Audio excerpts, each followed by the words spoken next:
I'm like, damn, I put my soul in this shit, and everyone's just like, that shit. I like the beat. Right, Like get the bro. fuck up out I of hate that. So here. that's These like it's like 19-year-old kids from fucking Massachusetts or some shit, right. and they're listening to motherfucking to Biggie or some shit for the first time, and they're like they can't believe it, and they're reacting to it, and they're reading the lyrics, and then it's homies who probably have heard it from California or Texas or whatever. They hear it, and then but they still break it down. You know I what used to think Biggie was trash. So I was like, Biggie, I was with this random. I'm talking about some random nigga. Like, welcome back, welcome back. This is another episode of Unos and Friends. I got a very special guest with me. This is one of the voices of the 805 for real.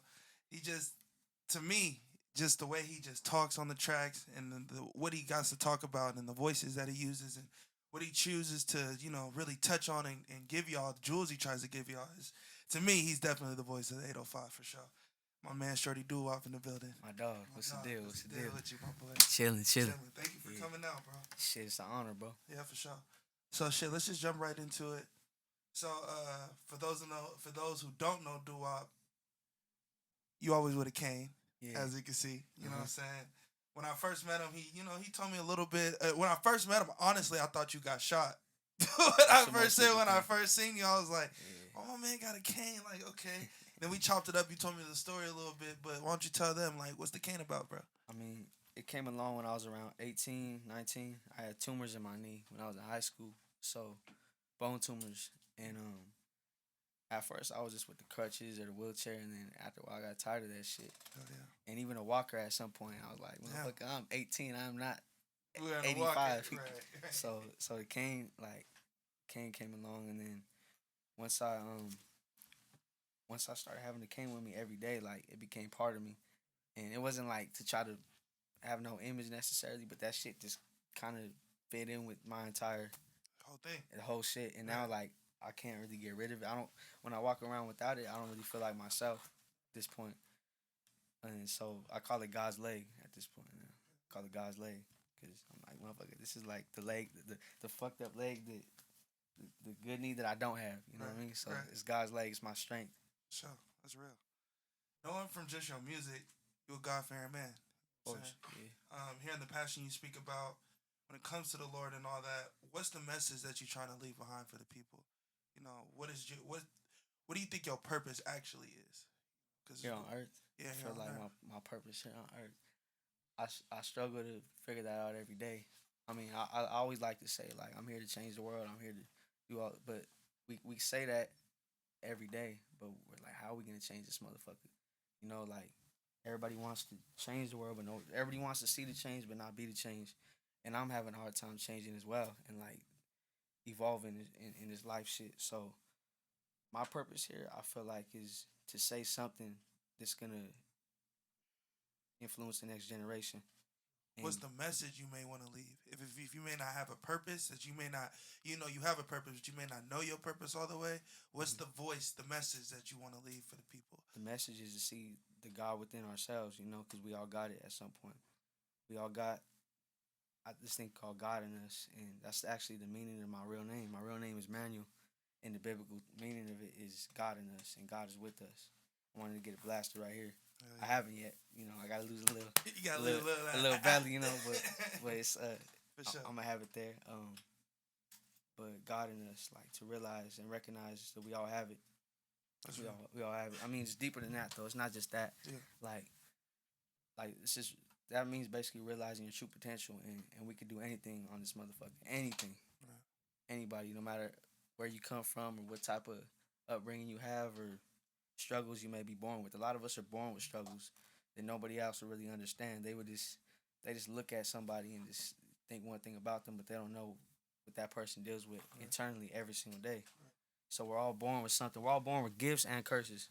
So, I mean, my gifts are the shit that y'all are seeing right now. Like the things I display, like in the studio, like on wax, on stage. That's my gifts that God blessed me with. God's like, here, share this shit with the world. Don't be greedy, motherfucker. Share it with the world, and share this gift and give it to everybody. Give pieces of it to everybody. And then there's my curses, the shit that nobody knows about, the deep shit, like the things.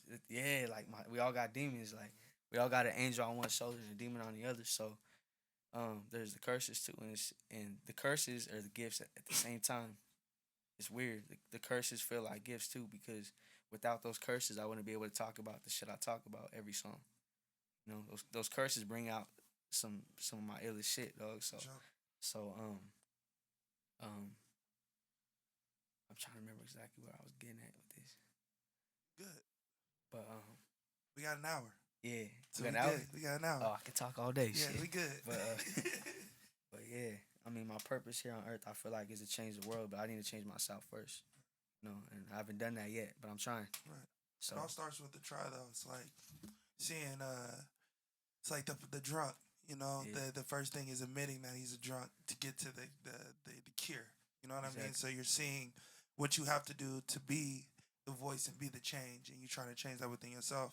At the same time, trying to get wisdom out to help somebody else within that same struggle. Yeah. So it's a beautiful thing, and it's also one of those things that I always tell my people, like, it's no matter what battle you're going through, your battle can help somebody else get through their battle. And your challenge, it may be a challenge for you, but your guidance and your words of going through that can help somebody else achieve their, you know, what they're looking for too. So that kind of leads to my next question.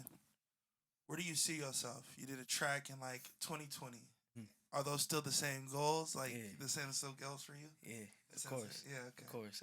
I mean, there's more too. It's not; those aren't the only goals, but yeah, I'm standing on that shit to this day. Yeah. I think it's funny though, because you have a bar in there where you're talking about interviewers asking you like, where do you see yourself and shit. Yeah. And now I'm asking you just those questions, kind of not those particular questions, but questions. You know what I'm saying? Is that a question that you feel that is very annoying to you? Like when they just actually use the generic, like, so where do you see yourself in 5 years? Like, I don't find it annoying. I mean, to me, that's a good interview question. But that's why I said, I was like, I mean, I was speaking things into existence. I said, on Big Boy in the Morning and Sway Calloway, they asking me, like, I ain't been on Big Boy and Sway yet, ever, but I know I'm gonna be. For sure. So I'm like, I'm manifesting that. Like, I'm gonna be on there one day. They're gonna be asking me that question, where you see yourself? And then I'm gonna play them that song, and they're gonna be like, "What the fuck?" What the fuck? Exactly. You know. So, but yeah, I don't get annoyed with that question. Nah. When I die, that song's real. That's one of my favorite songs from you for sure. Watch the whole world. The line you kind of said, it kind of resonated with me. The first line, watching the whole world stop for a day, like. That's real, but that's also like sad at the same time to me. It's like all the work you put into this earth and all the passion that you leave for the people, they love you and it shows and it stops for that day. But it also says like how quick we're easy to move on to the next thing. Yeah. It's like I did all this work for you and it stops. Yeah, I die, so your world stops for a day. Yeah. But then tomorrow you wake up and your life keeps going. Back to normal. Yeah. So it's kind of a beautiful thing and a scary thing at the same time. It is. How do you feel that? Is that kind of the thought process you had with that whole song, or just that line? Like, was that kind of similar to the thought process you was in? Yeah, sure. Cause I'm picturing in that moment. I was picturing myself like if I was. That album and even the last album, not the whole thing, but parts of it, I was speaking as if I was gone already. And I'm like thinking, how would this shit be? And when I die, I was doing that. I'm like, motherfucker, when I'm gone, do this, do that. You know, feel like this. Go ahead, feel bad about this shit, you know, whatever. And, but yeah, like how I started off, watch the whole world stop for a day, feel like the city of SM got socked in the face. Like, I know when I'm gone, the whole fucking world's gonna feel that shit. The city's gonna feel that shit that I'm from. The coast's gonna feel that shit. And I don't want that to happen. Like I'm not saying. I think when people hear songs like that on albums or records like that, they're like, damn, this motherfucker wants to die. But it's like, nah, I don't want to die. I want to be here for as long as I can be. But I'm letting y'all know the harsh reality of this shit too. There's gonna be a time where I am gone, and this is how I want shit to be when I'm gone. Don't. Like, and that's why I spoke on the things I spoke on that song. Like, don't let enemies come around and try to act like they love me so damn much. But you know the people who really loved me, you'll see it. You'll be able to notice That's why I said that. But it's gonna sock the world in the face when that happens, you know. Hell But yeah. I want to live for as long as I can. Hell Shit. yeah. It's real. Let's give a round of applause for that shit. Yeah. So we're gonna take a little break. Usually we let the guests pick what liquor we want to drink. Shit, It's drink about champs. that time. Damn. Don't name the liquor because you know they ain't sponsoring us. Sponsor us, motherfuckers. What drink you want to pick? You know what I'm saying? What we drinking today? We fucking with the crown. Okay. Yeah. I was thinking about the tequila, but I'm like, nah, it's gonna fuck me up. Give my man's a cup. Burn my stomach and shit. Yeah, you know all this shit burn your boy's stomach. But we here. Yeah, a little bit of crown. Yes, sir. Got you. Heavy is the head with the crown. Wow. Hey, that's the word. So I'm gonna stop. It's cool. It's cool. Yeah. I'm so glad you asking the right questions though. Talking about when I die, I'm like, man, I've been waiting for 2 years for somebody to ask me that shit. That's why I started the show, bro. So I started the show. I was tired of niggas asking the same fucking questions, honestly. I'm in the room asking myself an interview question and shit. And I was thinking about that shit. Like, is it weird if I want to interview myself and act like I give two different personalities and it's cool? Yeah, it's crazy. So let's get back into it. Mindgasm. First of all, that song is fucking crazy. Like, Thank you. it's nuts. People say mindfuck all the time. But you switched it to make it a good thing about filling the woman's mind with shit. You know what I mean? It just goes to show how different you are when it comes to this pen. You know what I'm saying? How big of an impact has the 90s and the 2000s hip hop been for you today? Like, been in your music creation? Major impact. I mean, another thing with that song, too, I'm like, damn, I can't play the R. Kelly shit. They're going to cancel me. so let me make my own shit then. Let me use a sample. Nah, my bad. I started. Nah, that was on me. Cheers. Cheers.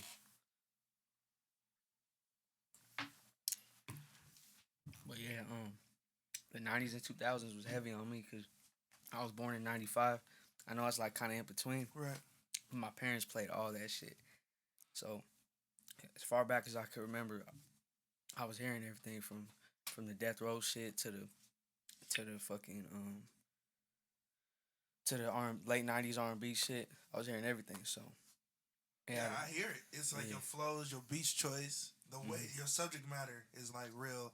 It's like 90s hip hop mixed with today's world, which is rare. And there's other things that I'm gonna talk about later that's just rare about your music, you know, your music skills. But it's one of those things that I heard. I was just like, in the song like Mindgasm, like, okay, yeah, we can talk about the vulgarism, we can talk about the in depth of each line, but to me it was like, okay, if this is a single, okay, this is it reminds me of that feel and that grab that the 90s, you know, try to grab you with in hip hop. So we can do to the next one. So I know you had dropped a project like last year. On My Soul. Yeah, On My Soul. I had talked to Saint just a little bit about the technical difficulties on the Apple Music and Spotify and all that shit. So they're giving us a hard time.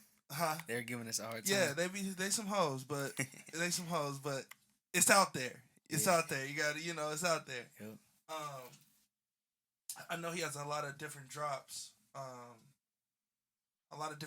With like a bunch of different artists and going on your guys' label also and all that stuff. I asked, is the album gone? But that was after he had called me and told me about all that, so I had figured it out. But what's the story behind that album? Like, what's the meaning to you behind that album, On My Soul?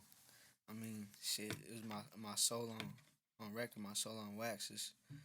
I mean, when somebody tells you, oh, I put that on my soul, I put that on, like, it's basically like saying, I put that on my soul, put that on God, put that on my mom. Like, it's just serious. Like, you really mean that shit. Right. So everything on the album, I really meant that shit. Right.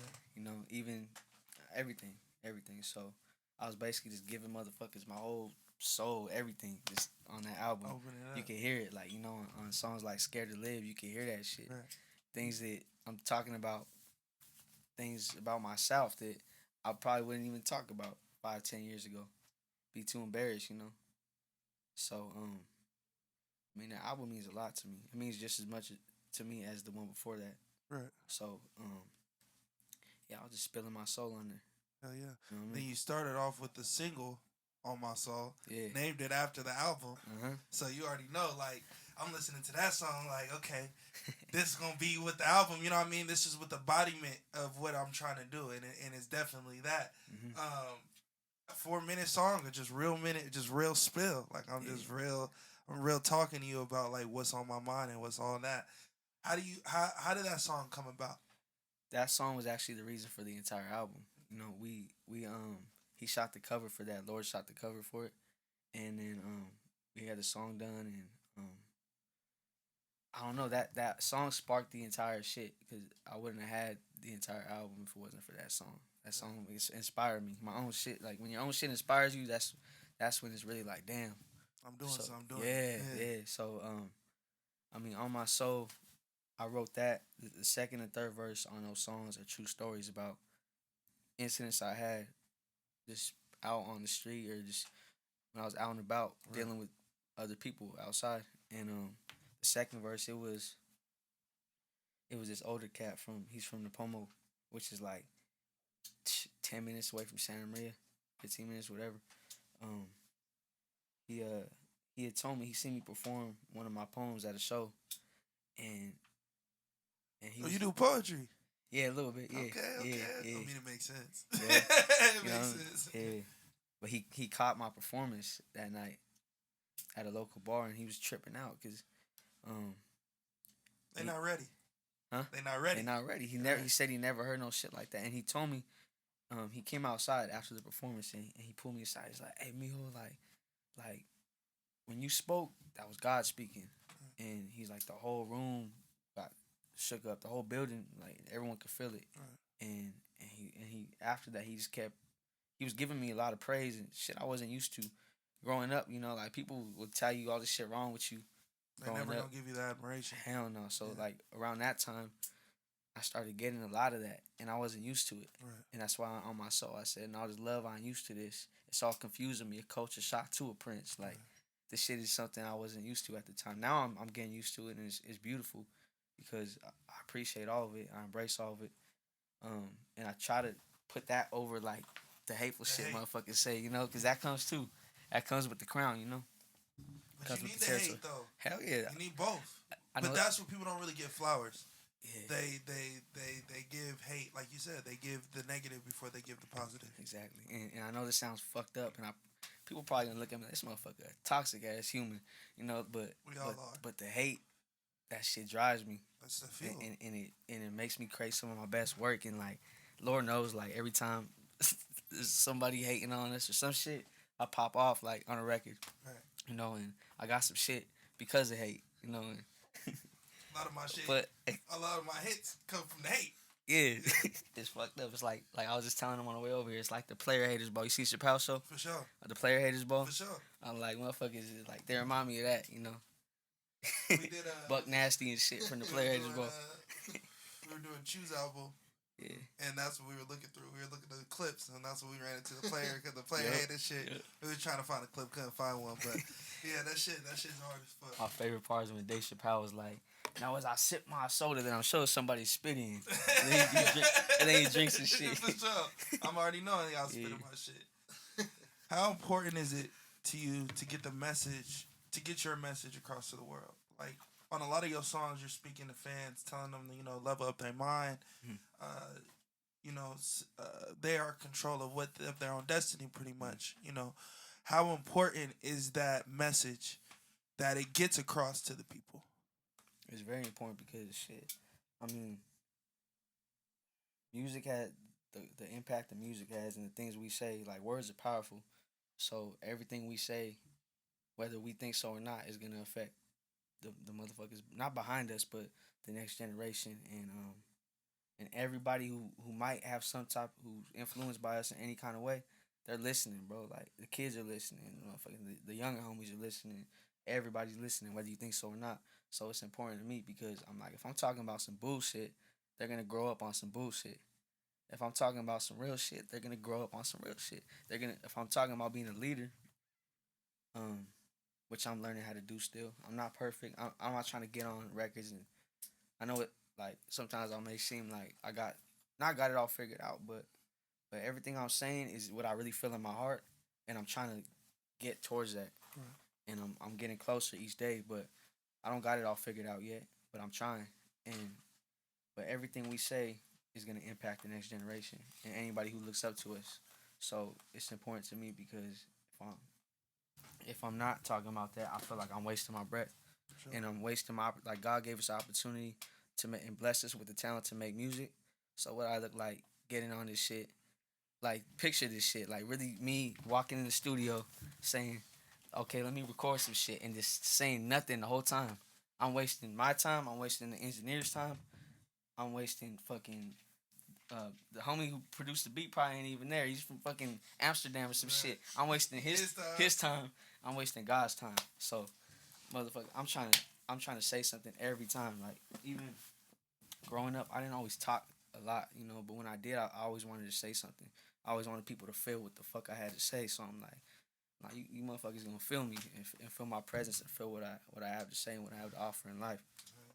So it's important to me because I want people to grow up and be shit better than me. My little cousins and people from my city who are younger, I want them to grow up and be greater than me. Even though like we want to be the greatest ever, but we want the little our ones. peers to be greater than us too. Exactly, that's real. Let's give a round of applause for that shit. Let me take me a little nothing to drink. You know what I'm saying? Put me a little sun. I ain't been drinking all week. Shooting these, I gotta hold the liver, I don't want to be out here in the hospital. Hell no. Shooting these goddamn nuts.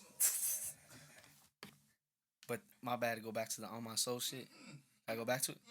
The On My Soul shit. That older head, the OG from the Pomo, he had told me like that night it opened my eyes up to just what we talked about, the purpose in life. Yeah. It opened my eyes up, and I already knew. I didn't have it figured out at that time, like exactly how I was gonna do shit, but I knew in my heart that I had something, I had a gift for something, and God wanted me to do something. I just didn't know what it was yet. And then he told me like, he's like, you're the chosen one, He's like, all these motherfuckers, like, and he was saying it loud to where everybody could hear. He's like, these motherfuckers here, they all got talent. Mm-hmm. He's like, but they can't fuck with you. He's like, God didn't pick them, he chose you. Sure. God gave you the job, so he's like, we want you to do it. And he's like, you're gonna go through a lot of shit. And it's crazy because when you have conversations like this with people, you don't see them ever again. Or if you do, it's like one time. Ghost. It's like ghosts. It's like God sent angels to come tell you something. Just there for that message. Gone. And I'm gonna get to the next one after that. But homie, he tells me all this, and he's like, Mio, you're gonna have it all. You're the chosen one. God sent you to do this, and He don't want nobody else to do it. And I'm like sitting there like just listening, but I'm like I'm willing to take that shit on. Like I like a challenge, so I'm willing to take this shit on and make it my purpose in life. And I truly believe in my heart that that's what it is. Like God wants me to do a certain thing. I'm still trying to figure out every little detail what that thing is, but I know it's something. And he told me that. Ever since then, I've been on some different shit, and then I would be outside all the time, and then it would be another individual, like, it would be someone, like, every other week, dog. It's crazy.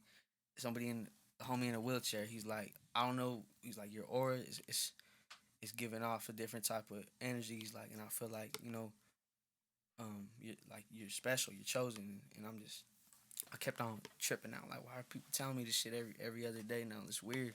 Because growing up, it was, like I said, it wasn't like that. It was like, motherfucker, you ain't shit. You ain't gonna be shit. Oh, you wanna do music? That shit ain't gonna work. Fuck out of here. Sure. You ain't shit. You just a little short motherfucker. Sure. Like, it was... Till they heard you, though. Till they heard me. Now, it's crazy. My homeboy was just telling me this the other day. He's like, dog, we saw you at your worst. We saw Shorty when he was in a fucking wheelchair, when he was fucked up, when he was depressed, when this motherfucker was nothing, pretty much. And he built himself up, and now it's becoming something. He's like, bro, all these motherfuckers we went to school with who used to, like, crucify you, try to slander you and shit. He's like, bro, they're basically eating out the palm of your hand now. Not to, like, be on no ego shit. I'm on no shit like that. But he's like, they're basically, like, they bow down to you now because they know what time it is, and they know that you're the one, bro. So like hearing that shit, it fucked me up in a good way and a bad way. Like it fucked up my head, and I didn't know what to do after that. And then because you never heard it. You go from not hearing accolades and praise to hearing it, and niggas saying you the one, you the chosen one, you this and this and you that. So then it's like, damn, nigga, like it's a good thing because it's like I ain't never had this before. That confidence, but then it's a bad thing because also that confidence it can go from confidence to ego. It can go from also mental capacity. Like I don't know. Self doubt, like y'all trying to praise me, and I ain't never had this before. I don't know, you know what I mean? Exactly. So. And then when you make like, it's weird for me because if I sin or make a mistake or something, if I feel like I made a mistake or sinned or something, it fucks me up like really bad too because of all this shit, and it makes me feel like I can't do anything. Not that I can do no wrong. We all do wrong, but it makes me feel like if you do certain shit that you might have done and not felt bad about when you were like 16, 17. If you do this shit now, God's gonna punish you, fool. Like, so that's how I feel now, and it's like a lot of pressure to put on myself, cause I'm like I make mistakes every day. So when I make these mistakes, it eats me up inside like tough. And I'm like, dog, how can I fix this shit? You know what I mean? So, but having this type of weight on your shoulders is crazy. But at the same time, I wouldn't rather have it any other way. I'll take on the whole world if I had to. Shit. Sure. So listening to you, already knowing you kind of as a person, hearing what you got to say, you seen a lot, huh? Yeah. Sure. Just your pain in your voice, the stories, shit, the lessons you preach, everything that you're talking about today. I can just tell you as a young OG in the streets, for sure. I mean, I wouldn't say I know super street shit. Not even on no banging shit. Nah, not on no banging shit. I just always been my own person, dog. Always been on. When I say streets, I mean everyday life shit, nigga. Oh, yeah. School, niggas that see you, shit, your homies, your big homies. I go to the store, there might be OGs in the store, you know, just, I'm not on the block. Yeah. Just streets, the you know OGs what I mean? love me, you know, like exactly. the people out there in the community love me. And it's like, some people get mad at, they're like, this fool didn't have to drop nobody or put nobody down to get respect, and we can't even get no respect. Like, they be in their feelings about it back home and shit. It's funny you said earlier that, you don't say a lot, but when you do, niggas should listen. I had wrote that down. I wrote these notes like 2 days ago. Yeah. So I'm like, I could tell, like, I literally wrote, like, I could tell that you don't speak a lot. You know what I mean? Yeah. But when you do, niggas just shut the fuck up and listen. They do. Just off of just, the way that you are on wax. You know what I mean? It lets me know that. So has that always been the case for you? Nah, people they weren't trying to hear shit I had to say when I was younger. But, like, growing up, my pops taught me, like, if you want motherfuckers to hear you or see you or know what the fuck you're doing, you gotta speak up. And that's another thing. When I started rapping, I was all quiet and shy at first, and he was like, motherfucker, speak up. Say that shit like you mean it. You know, say it with some heart. But nah, it wasn't always like that, because people didn't give a fuck at first. It was just like, my homie told me this, he compares it to, I'm not trying to compare myself, no, but he compares it to, he's like how they treat you from when you're growing up versus to now. He's like, it's almost like some biblical shit, you know, like Jesus, how at first they were like, you ain't shit, you the carpenter's son, fool, you know. He over here talking about he was talking about the seven signs and everything, and they're looking at him like he's crazy. And what did he do when in Nazareth, in his hometown, when they weren't acting right? He got the fuck up out of there. He did his thing, and he came back and let these fools know what time it was. And I'm doing the same shit. I left Santa Maria.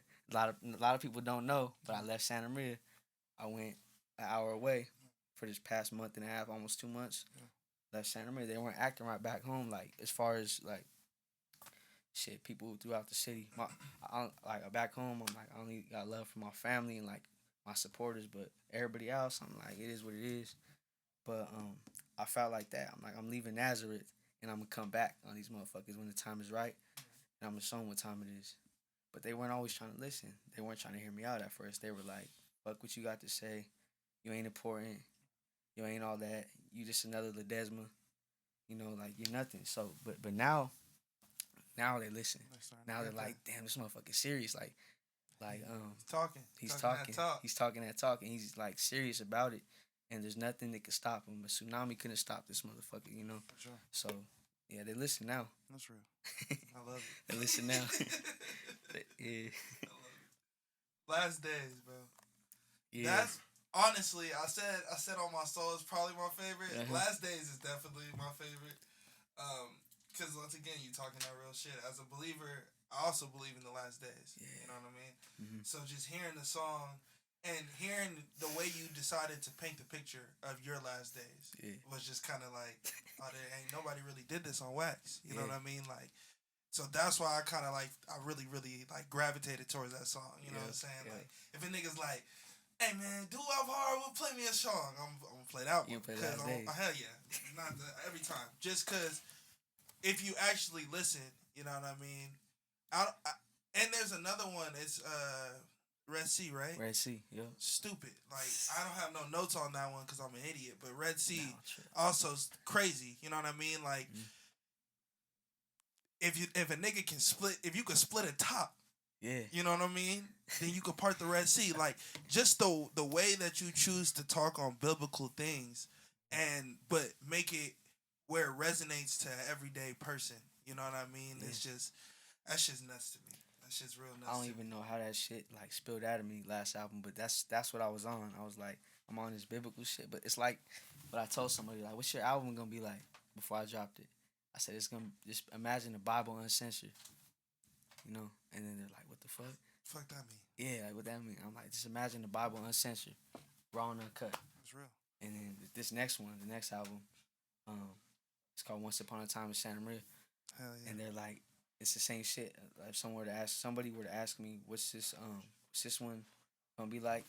I'm like, just imagine if Shakespeare grew up in Santa Maria. If William Shakespeare was from Santa Maria, California. And you painting though. Yeah. You painting. Yeah. Cause it's crazy you said William Shakespeare. Cause I put painting. Like, you really like using your words as a paintbrush. Like, people, they use the word artist, right? Like, as niggas, like, and then no one really understands where artist comes from. And it's like, there's no difference as a nigga on wax than a nigga drawing something on some paper. It's the same shit. It's art. Yeah. But it's the way that you choose to use your words and stroke them paintbrushes like it's a blue, like it's a red, and choose to win. Just that ability is nuts to me. Like, that's why I wanted to sit down with you, because I'm just like, that's rare. Like, we need to highlight these abilities that we praise, like a Hove or a Nas or a Pac or a Big or a Snoop. We praise these niggas for those particular things, and we have it in our backyard. We just not looking at it. You know what I mean? So that's definitely the flowers I wanted to give you. Just wanted to sit down with you. Man, that's love. Appreciate you, bro. You got that shit down to a science. Like, no cap. I don't know how. For sure. I don't know how. Nigga, bro. God, yeah. You know what I mean?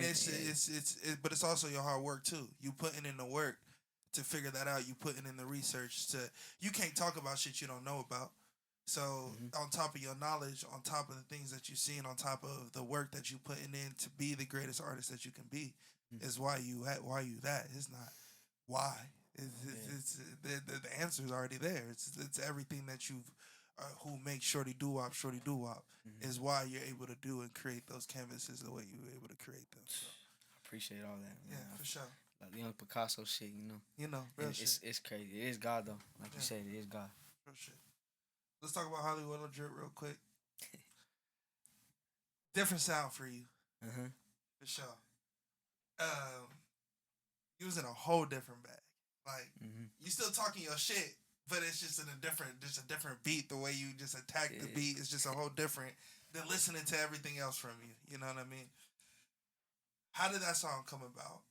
How did you feel after you heard Laura's verse? Cause I was hyped the fuck up because you know he's gonna get off every time. For sure. So when I heard his shit on the spot, like he did it on the spot. Right. So, I remember when I came up with this shit, and a lot of that album, and the album before that, I didn't even write down.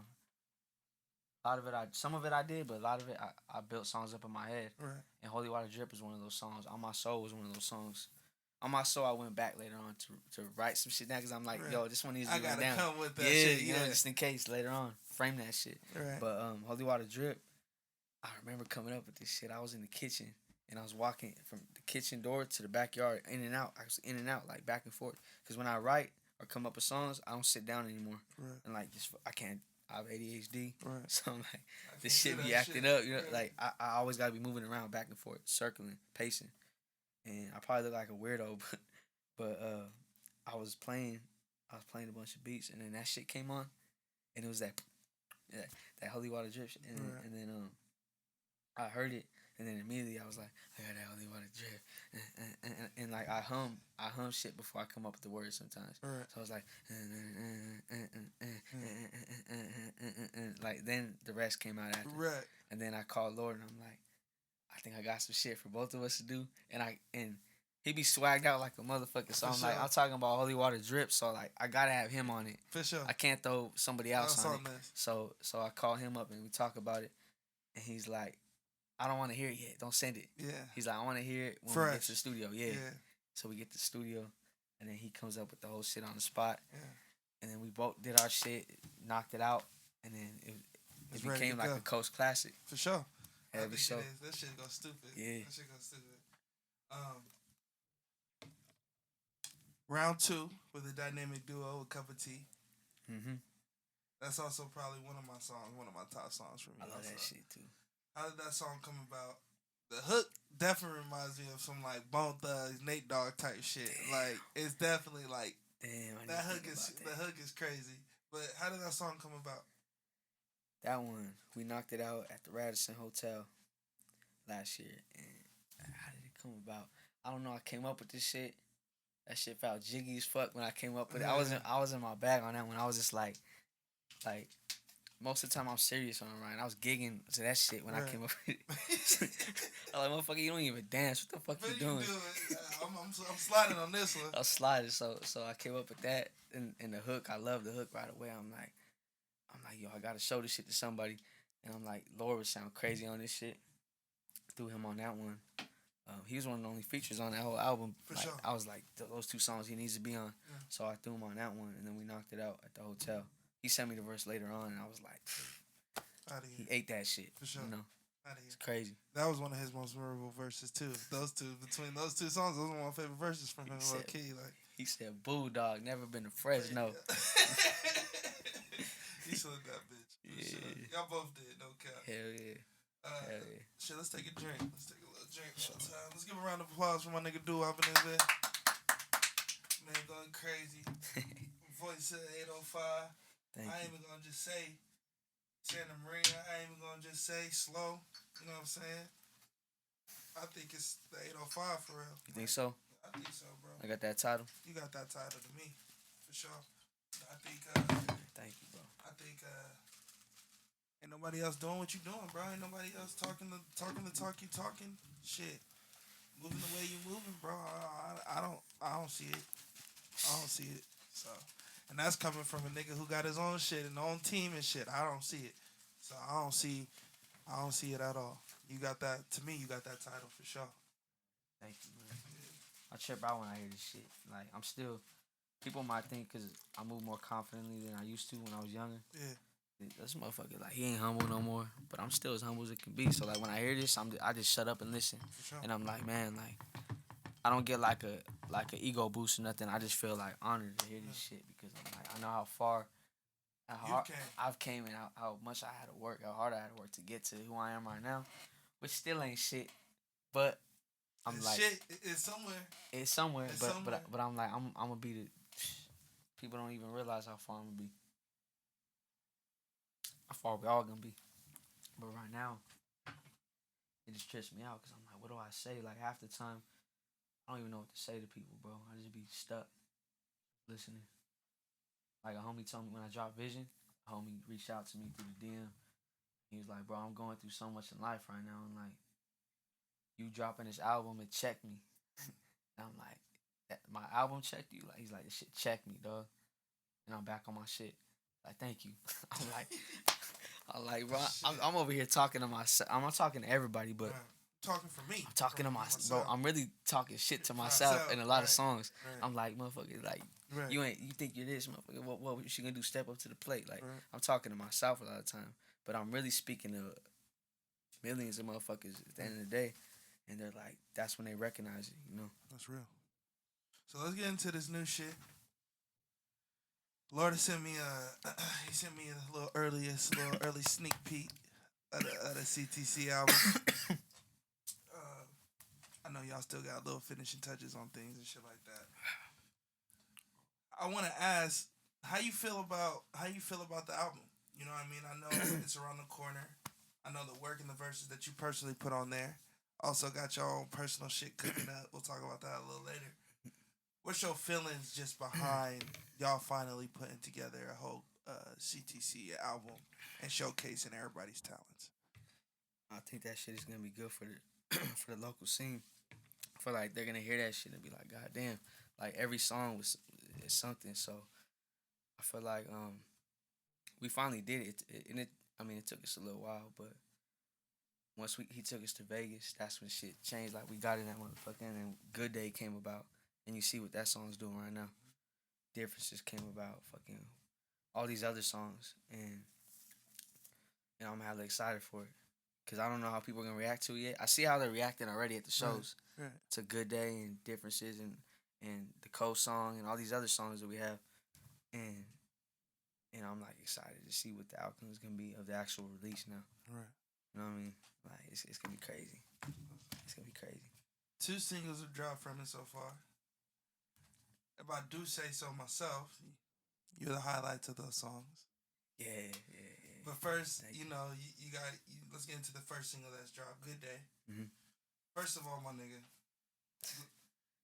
just listening to it, bro, you listed off the days of the week. Yeah. Bro, like, and it's not corny. Mm-hmm. Like, niggas do that shit, and that shit is corny. Like, that shit is like not corny, bro. Like, that's superb lyricism. Like, for sure. But let's break it down. Help me a little bit. Mm-hmm. If I don't get it right, cut me off. It's good. All right. So you saying Monday was a shit day. Mm-hmm. Tuesday was a shit day. Yep. Wednesday was a better day because you realized you woke up and you had something to live for.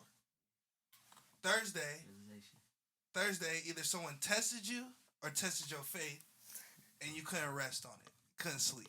Yeah. Friday came and you prayed about it. Thank God for helping you get through that battle that day. Yeah. Then Saturday, you said the same blessings because it was the same as Wednesday, realizing your purpose and the people that loved you, and you're still here. And did I get it right? Am I off? That's right on point. It's just like that shit. I like the beat. Right, like, get the bro. Fuck up I hate that. So that's one of the most spit in the. This is, and let me look at the camera while I say this. What y'all don't know, that's one of the most disrespectful things y'all can say to an artist when he shows y'all a song. Is he shows you the song and you say, yeah, that beat was hard. And y'all know it's disrespectful. And that's why y'all choosing to say that beat was hard. I like the beat. The beat was hard. Hell no, get up out of here with that shit. Crazy. I understand what that mean, but you got that right on point. So everything you said, yeah, that was perfect. Yeah, like when I got on that shit, I was nervous. I ain't gonna lie, cause when we got to Vegas that week, I told Laura too. I'm like, bro, my bad. I'm kind of going through some things right now, like in life, and I don't want to be negative out here. Everyone's having fun and shit. Everybody, the vibe is up. I don't want to really be negative. That was your first time in Vegas too, also. First time in Vegas. I had 2 or 3 opportunities to go when I was younger. Never went. The first was I was playing football when I was in 8th grade, and it was an all-star tournament, and they wanted to take me, and I got in trouble at school, and my mom was like, "Fuck that. He ain't going nowhere. This fool thinks he can get away with shit. He ain't going nowhere." And then my coach was like, "I'll pay for him and everything. I'll take care." She's like, "Nope. He needs to learn his lesson because he keeps doing same shit." But that shit wasn't even my fault. Right. But either I'll take accountability for everything else, but that shit wasn't my fault. Right. But yeah, I didn't get to go, so this time was my first time going, and I was grateful to even be there. That shit was fun. Shout out all the homies, Nico and Jay Riley and Banks, fucking all of them. It was fun being out there with them. But we did Good Day, and I was nervous to get on it because it was such like a positive song. I'm like, damn, how the fuck do I even like? I ain't even in this vibe. I was like, I'm not there right now. Yeah. I'm like Red Sea, close enemies. I'm on some dark shit. I'm on some dark shit. I'm like, I'll go to war with everybody right now. Fuck everybody, even the homies. Even the homies. Nah. But it's love. But even the homies. Even the homies. Yeah, so I was feeling fucked up. I don't even remember what it was, bro, but it was some shit that was fucking me up. But I was like, yo, Lord, like, my bad, dog.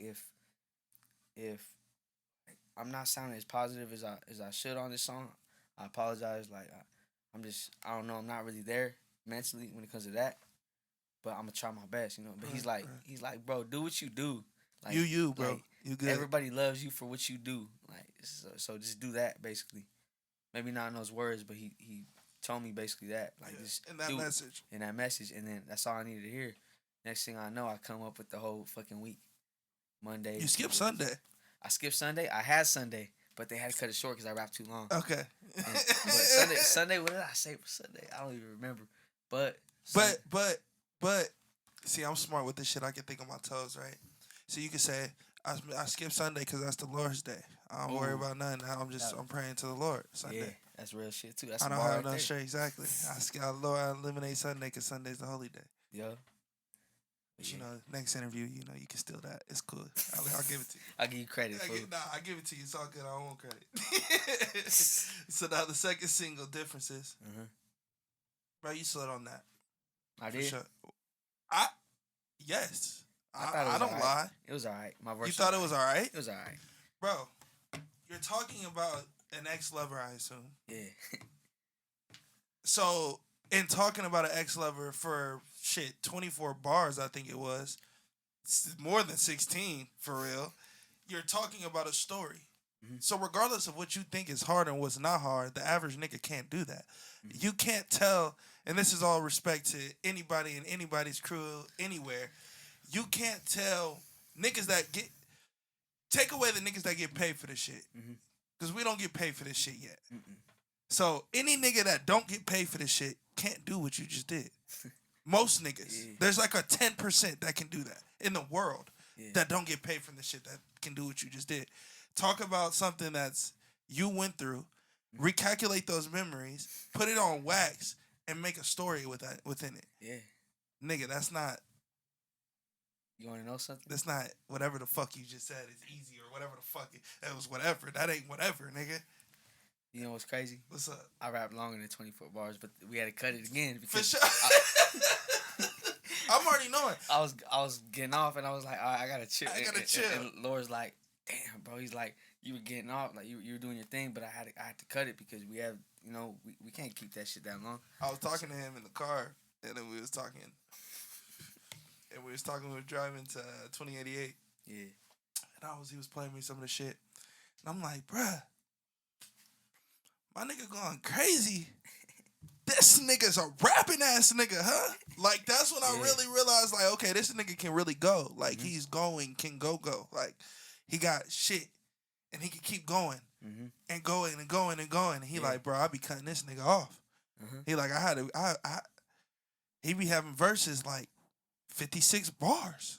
Yeah. Like, I be trying to cut this nigga off. Like, I'm like, bro, it sound like it. Nigga go crazy. I could really rap like 160 bars on a song if I was needed. Allowed to. If it was needed. Yeah. but he had to, needed. Yeah, he had to cut it, and I'm like, I mean, I guess that verse is alright. You know, I didn't think it was my best verse. I thought the shit was cool. No, it's not about being the best verse. It's about being a verse that fits in the song. Most niggas gonna go in there and talk about some bullshit on that particular song and ruin a hit. They're gonna talk about the opposite. They're gonna ruin a hit. Yeah. The way I rap, I do what's best for the track. So if there's multiple niggas on songs, I'm not about to go in there and try to out-rap niggas. I'm about to be on there to do what the track needs. Because if I out-rap you, and you out-rap me, and that nigga out-raps you, and that nigga out-raps you, it's just a gang of bullshit. Nobody wants to listen to it. The song ain't got no place. But if we making a song, you know what I mean, and that's what you did. You were able to figure out a verse maybe dumb down what you feel like is dumbing down, maybe dumb down to fit it on the song, but that's what's important to make it a hit. If you think Joe Budden is pump it up and only pump it up, then you got to go do some homework. You know what I mean? So. And at first I was like, I walked in the hotel when we had a hotel session. I walked in and I heard the hook. Lord played me the hook, and then I'm like, oh shit, because he's saying, I'm so happy you're not happy. Right. And I'm like, God damn. And I look at him and I'm like, oh, that's what we doing? He's like, we being petty today. And I was like, all right, then, I got you. I'm like, and him and the homie went to go like smoke outside or some shit. He's like, we'll be back in a little bit. Let me know when you're ready. I'm like, all right, because I had to rewrite some shit. I'm like, I'm being too nice on this motherfucker. So I had to. You had to go in. I had to go in a little more. You know, I was being too nice. So yeah. So in the rapping shit, talking about you rap a lot. Mm-hmm. Brown Madonna and Black Mona Lisa. You heard that shit? Yeah, I got everything. You heard it. I heard it. You think I'm gonna interview you and not hear the shit? I gotta hear everything. I gotta do my job. You know, my brother blesses me with the. You know, me and my boy got a good close relationship, so I get little previews. You know what I'm saying? And you know, nigga, you was rapping for 48 bars again. I could do 400. Going crazy, nigga, going crazy. 48. I'm like, yo, I'm in the car. He's playing it. That's the song. He's playing, bro. 48. I ain't gonna lie. 48. I don't even be counting this shit sometimes. And the thing that makes me mad though is because niggas be beating shit to the punch, right? Mm-hmm. And it's a small world. And when I mean a small world, you may have an idea, and you may be holding that idea, but then something in the energy, somebody else gets that idea. They maybe not stole it from you because you ain't said it to nobody, but you see somebody do it. So, for example, I heard this song, March? Damn, you heard it early. March? Yeah, March. Hove comes out with his 4-minute verse, and niggas going crazy. But y'all did that shit in, like, March. You know what's crazy? I'm not saying Hove stole my shit. I know he didn't. No, it's the energy, though. Exactly. Is what I'm saying. This happens every year. So, my homeboy told me in, like, 2016 that industry artists were stealing my shit. He's like, some of them heard you. I'm like, nah, I don't think so. He's like, bro, they've heard you. He's like, they're over here coming up with the same shit. Same shit as you. And I know they say all great minds think alike. But I'm like, motherfucker. Like, no, they do be doing that, though. Yeah, they do be doing that, though. But they do be doing that. But, yeah. But that's what I was saying. Like, you went 48 bars on the intro. Yeah. So, I don't know if you realize it or not, but I realize as a CEO myself, if I say, this is y'all first, correct me if I'm wrong, y'all first album together, right? CTC. Lord's going, okay, start off the album. To start off with, everybody's going to hear about Connect the Coast. Mm-hmm. The first thing that's coming to their ears is a 48-bar verse by you by yourself. Yeah. Do you understand the trust that this man has in you? Yeah. I'm not asking that question to be like, no, give the flowers. Like, I'm really like, when you say you don't really go into it like you feel that way. Like when I say you the voice of the 805, like you feel that way. Like, nigga, like I'm not the only one that feels that way. Like I'm an outside nigga and I feel that way. Obviously, that's the case. The nigga's saying, here's CTC, first song on the album, DuWop going crazy for 48 bars. Yeah. I remember when he said this is gonna be the intro. And I rapped it to him. We were going up the hotel, or I think when we got to the hotel room, right? And I was like, hey, I think I need a hook for this. I ain't got no hook. I'm just going off the whole beat. And he's like, and then when I finally rapped it, and during the session, he's like, it don't need a hook. He's like, I don't need no hook. Just leave it like that's the intro. What you gonna do on that? What hook you gonna put on that? The bitch almost 4 minutes without. It don't need no fucking hook. You slide it on that motherfucker. It don't need no motherfucking hook. And niggas need to listen. And the lyrics need to go up. Yeah. The lyrics need to go up on all that shit. Mm-hmm. Because what you talking about, bro, and the way that you decide to display your wordplay, niggas need to read that shit. Niggas need to read that shit. Like, I'm big on that shit. Like, I was hot. I couldn't. You didn't have no lyrics on none of your shit. I was hot. I was like, man, fuck. Like, because I'm missing shit. And I don't like to miss nothing. And I'm going to miss it. And I'm not going to listen to it 100 times because I got to listen to other shit. Yeah. So it's like I can't listen to it 100 times. So it's like I'm going to miss it. And it's like, fuck, I need this because this is poetry right here. This is literally doctrine. Mm-hmm. This is literally words at its finest. And it's rare, my nigga. It's rare.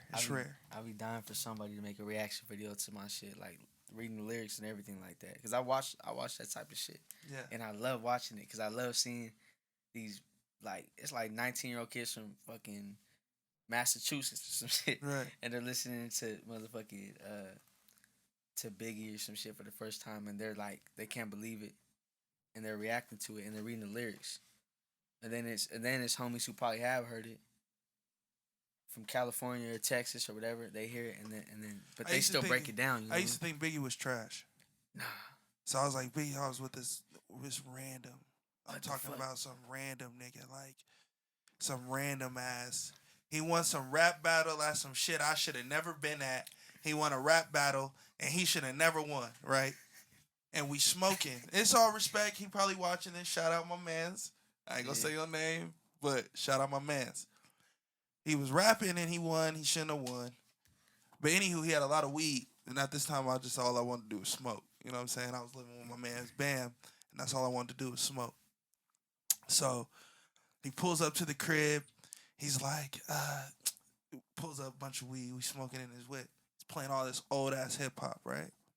Like, man, this shit's ass, right? Like, I'm like, this shit's ass, bro. Ain't nobody want to hear this old ass shit. Turn this shit off, nigga. Play some Fetty Wap, nigga. Play some, no. You know what I mean? I'm tripping, right? I'm ODing on this nigga. Because he, you know, I shouldn't have been smoking with the nigga also. You know what I'm saying? Like, you know. Anywho, so I'm going off, boom. He like, you heard Biggie. You like Biggie? Oh, fuck Biggie. Fuck, I'm going off on one of them shits, right? One of my little tangents. He's like, nah, bro. I'm going to play this song. Fuck, Niggas Bleed. That's the shit on his last album. He played Niggas Bleed. Yo. And he's playing it, right? And I'm listening to it, and I'm like, yo, fuck this song, right? He's like, what? And this, he like, the whole time I'm sunning him, right? And he's like, nah, what? Switches up from a dweeb white boy to just like a real nigga real quick. Like, I'm like, oh shit. Like, hold on. He like, what? Nah, you tripping. Like, you tripping. Pulls out his phone, pulls up the lyrics, right? Yeah. He loves the song. So he knows the whole shit. Pulls up the lyrics, plays it again. Read the lyrics. Today's agenda got the suitcase up in the center. I'm listening to this shit. I'm reading the shit. He telling me pauses it. First shit breaks down the whole shit. First shit he talking about he Frank. Yeah. That's that nigga alter ego. He talking about a story of him and this nigga about to go catch a lick. First verses they about to go. They talking about plotting the lick. Mm-hmm. Second verse they talking about the lick, hitting the lick. Third verse they hit the lick hit. They talking about how they escaped the lick. You tripping, nigga. You tripping. I'm like, yeah, I'm tripping. This song hard as fuck. This nigga. But it's the same shit. Yeah. Niggas gonna say whatever niggas gonna say, but they not listening. Mm-hmm. And once they listen, nigga, voice at 805 ain't gonna be the only thing niggas is calling you. Nah. That's real shit. Nah. But so the Brown Madonna shit though, my bad. Yeah, go ahead. But the Brown Madonna shit, Black Mona Lisa's, I was, bro, you don't know how excited I was for him to even hear that shit. I was waiting for him to just be like, who's ready? Right. And when he finally said it, when he's like, who's ready to go first? I don't know where the fuck everybody else was at. Like, everybody was like kind of scattered around at that time, like eating fucking at a restaurant. That's when the hits by the made. pool. That's when the hits is made, though. In the next fucking room, or whatever. Like DJ Khaled said you're slobbing on your pillow. Yeah. And when you're slobbing on your pillow, the hits is being made. Exactly. I didn't know where everybody else was at, but as soon as he said, I was just focused on having shit done. And when I went there, I knew I was like, all right, I'm going to Vegas for the first time. I'm not going to turn up. I'm not going for all this other shit. But even though like it's right there, it's cool and shit. But I'm going to work, so I don't want to waste his time or the team's time. So right when he said who's ready to go first, I just jump up. Like, I don't know if you remember, I jump up. I'm ready because I was ready. And then we went and did that one first.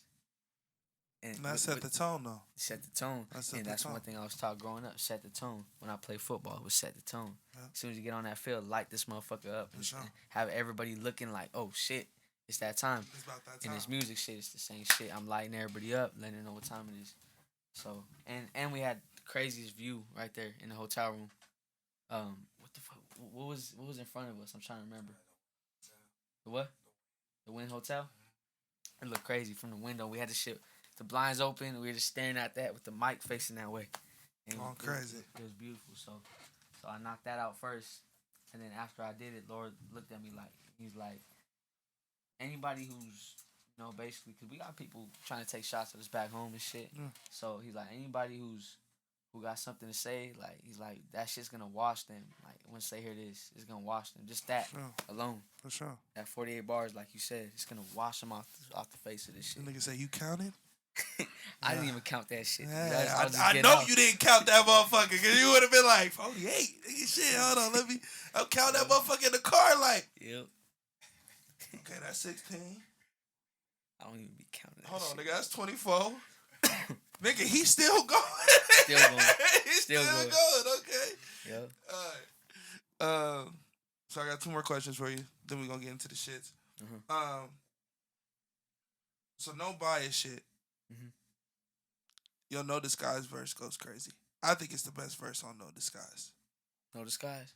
That we did you for think it's the best verse? I think so. Personally, I listened to it today, and I think it's the best verse. And that's on this tracks with all my niggas. I think I'm on the motherfucker too. I think it's the best verse. You orchestrated the shit. I'm on the motherfucker. I think it's the best motherfucking song, and I'm big on nobody changing their shit too. Yeah. So like I like I said, I just like great music. Yeah. You know what I mean? So I don't ever go into it like, nigga, I need to have the best verse or rewrite your verse, he beating you or do this. Like, whatever our thought process is, that's what it is. So I think you had the best verse on that motherfucker. Thank you. How do you think that song ended up coming out? Like, No Disguise was hard. I wish we could perform that shit though. We can't. I just don't know when we going. We can. We just have to figure out when we gonna be at the same shit. We can perform that. I just 5 don't have to. If it's not here, so I have to. Ooh, we probably can't perform it. Like that. One. We should have done I can adjust it. Yeah, I can adjust it though. We probably could. I can make some shit happen. I wrote that verse as fast as I could because I'm like, I don't want to disappoint them. I don't want them to think this fool's lagging. So I'm like, let me write this shit as fast as I could and get it to him. I was pressing about that shit, huh? I do be on my DJ Khaled when it be coming to verses and shit. When I needed them back, I'll be like, hey, nigga, where the... I need my shit today, nigga. Yeah. It'll be taking 3 days to get a fucking verse back. But I just wanted to get it back, and I remember like where I was at. That shit's weird. I'll be remembering where I was at when I came up with shit. Hell yeah. I don't remember other life shit, but I remember that. I remember music shit for some reason. So what's next, bro? We starting the album on Friday. Okay. Once Upon a Time in SM. Hell yeah. That's the final title? Yeah. Yeah. You know how many songs you want to do? We aiming for 15, right? I had like 20. But I had to cut that shit. He's like, bro, like, you know, we can only do this much right now. Right. And I'm like, all right, I got it. I'll cut it down. Right. I'll save those other ones for some other shit. For some cut shit. Yeah, I had so many titles, though, that, like... Deluxe version would work, too. Yeah. I had so many titles, though, like, before Once Upon a Time in SM. I don't even want to say half my titles, because I feel like some of them steal them. Wait, because you might need them. Yeah. You might use them for something else. No, you might use them for something else. I told Glass the same shit when he interviewed me at Lucky Summerfest. Oh yeah. He's like, what else you got planned other than music? And I started telling him, and I'm like, ooh, damn, I'll tell you off the camera, but yeah, we'll talk after camera. Yeah, because I got like You got some shit lined up. Yeah, I got shit lined up. Nah, you gotta keep back it home to love yourself. it. You know what I'm saying? Keep it to yourself till it's final. All right, so let's give a round of applause for Shorty DuWop in this motherfucker. Yeah. So it's game time. It's black and white time. I don't know if you're familiar with black and white, but we do it on the 7 spill. It's black and white, but this one is a little rapid, and we take shots pretty much. So it's simple. I ask you 2 questions. It's this side or this side. If you can't pick one, we take a shot. If you pick one, we move on to the next one. Let's pull up. Let's get it. So it looks like we about to be out of this. Almost. The crown is almost coming off the head. You feel almost me? Off the head. Almost off the head. So what y'all don't know is every episode the guest picks the bottles, and that's why that one's almost empty. We just line them up. We already killed 2 bottles within the season so far. This is the last one to go. You ready? Hell yeah. All right, let's get into it. First question: Tupac or Snoop? Pac. Sorry, I love Snoop too, but Pac.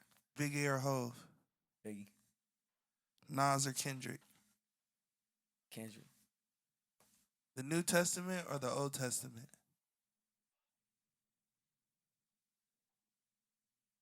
I take a shot. I was gonna say the old, but I don't know. I feel like the old motherfuckers can judge me if I say the. What you want to do? The new motherfuckers gonna judge me if I say the old. Shot. But only God can judge me. I'm gonna take a shot anyway. Hey.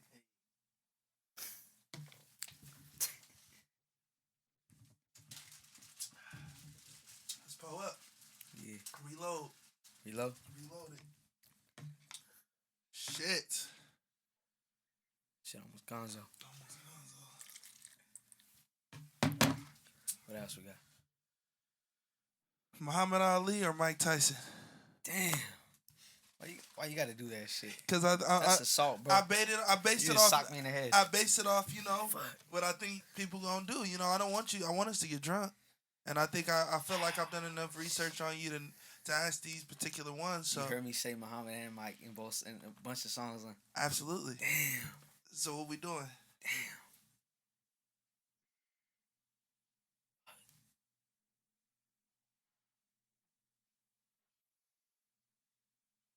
It ain't gotta be that hard. We can take a shot. Shit. I'll take a shot, though. Cause I love Muhammad and Mike, Cheers.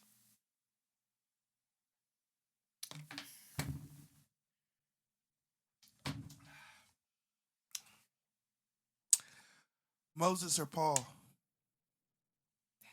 Moses. Martin or Malcolm? Malcolm. Nate Dogg or Bone Thugs?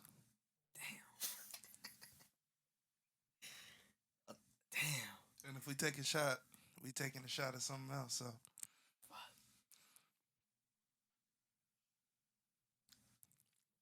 Stop being so indecisive.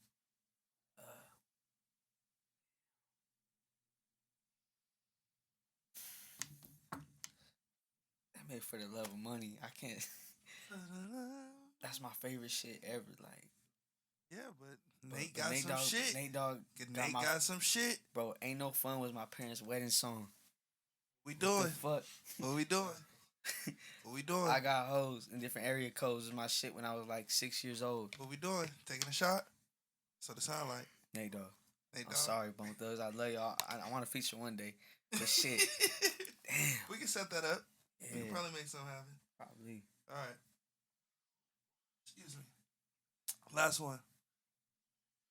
This is a new one that I'm going to start asking everybody. Happiness or wealth? Happiness. Elaborate. Wealth is some shit that could be, alright. Damn. Although wealth could be gone out of nowhere, happiness could too. So I'm like, because I feel like in life sometimes we could be robbed of our happiness. Like, metaphorically, a motherfucker pull up on you, like, instead of saying, give me that shit that you got on, give me that happiness, motherfucker, and just take it off you, strip it. Sure. Happiness gets stripped away from us all the time. But niggas go broke every day. Every day.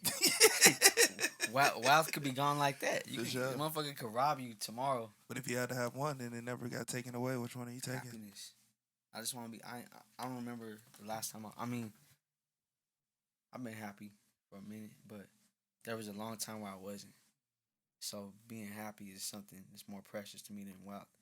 Motherfucker could leave me. I mean, I don't like being broke. Nobody likes being broke. That shit sucks. He's like, but you can survive off being broke. You can't survive being miserable in your mind. Miserable is way worse. Yeah. No, happiness is way worse to me. Yeah. And money's out there. You can get that shit anytime. Happiness is harder to find than money. For sure. Money, that shit could come to you within a few hours, you know. That's real. Happiness is more important to me. Hell yeah. That's real. Well, that closes up this episode. You got anything you want to plug in? Anything you want to give a shout out to? Anything you want to let people know you got coming up in the future? Any dates you want to release? Anything like that? Show camera right there. Shit. Well, we got the Connect the Coast mixtape coming soon. That shit is going to be out of this world. And then we starting the album Once Upon a Time in SM on Friday.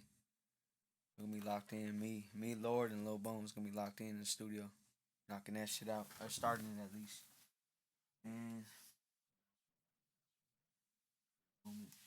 go stream good. October 8th, we're going to be performing in Lompoc at the, what's the venue name again?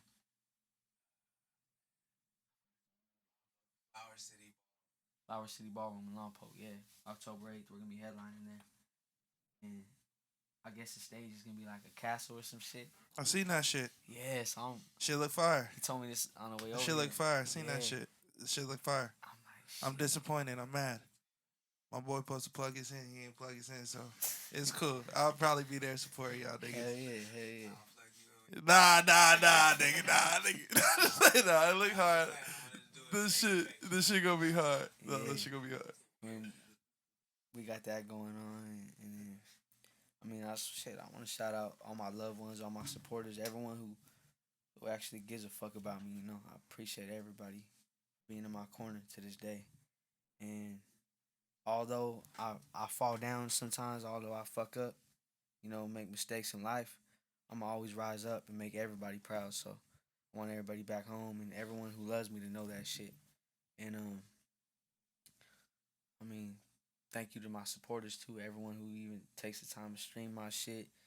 Everybody who argues about me in the barbershop about how they think I'm the greatest and all this shit. And people might disagree with them. I appreciate all them for defending my name. Defend my name forever, not just now. Defend it forever. So I appreciate those people. Stay tuned for the album. In the meantime, shit, go listen to On My Soul and see how it fucks your head up afterwards. You trip out. But in the meantime, go stream On My Soul, Vision. Go stream everybody from Connect the Coast's projects and singles. And just stay tuned for the album because I'm not playing no games, you know. There's a lot of people. We got so much support and love right now. It's crazy. It's like we ain't seen this shit in a minute, but we got a lot of love and support back on the coast. And I just want to thank all the supporters. But we got a lot of the opposite of that too, you know. We got a lot of people hoping for us to like fail too, which I shouldn't pay as much attention about, but I just want them to know as well, motherfucker, we gonna rise always. No weapon formed against us shall prosper. So we'll always rise. We're gonna always be on top, you know, to the year 3000. And they just gonna have to get used to this shit. That's real. But to the supporters, we love you guys, you know. We love all the supporters. I appreciate my 7 family as well. Like, you guys have always been genuine to me since we met you guys. At the last show, the Lucky Summerfest, I was able to put on, I feel like it was a cool performance. You did your shit. Yeah, I feel like I put on a good performance because of the energy I felt when I got there. Yeah. I told Phyllis that. I told the homies that, like, if that energy wasn't positive like it was and welcoming, I wouldn't be able to do that shit. I would have probably gave a half-ass performance. Not purposely, but like just based off the energy, you know, because it happens sometimes. And so, being there with y'all, like, and just feeling embraced as soon as I got there, it helped me out. And I hadn't felt that in a little while. I told them back home, we don't feel that shit like that. It's not like that. That's what I admire about this area right here. So, I want to thank y'all for that too. that was real. You know, Sure. that was love. So, yeah, stay tuned. We about to shake the whole shit up. Yeah. Let's give a round of applause. Shorty DuWop in this bitch. And real quick before we go, OG thought he had the longest episode. How long is it? OG, my dog. That's my dog right there. All right, yeah, I'll see y'all in the biggest little dream. I'll see y'all next week on the next week's episode. You did.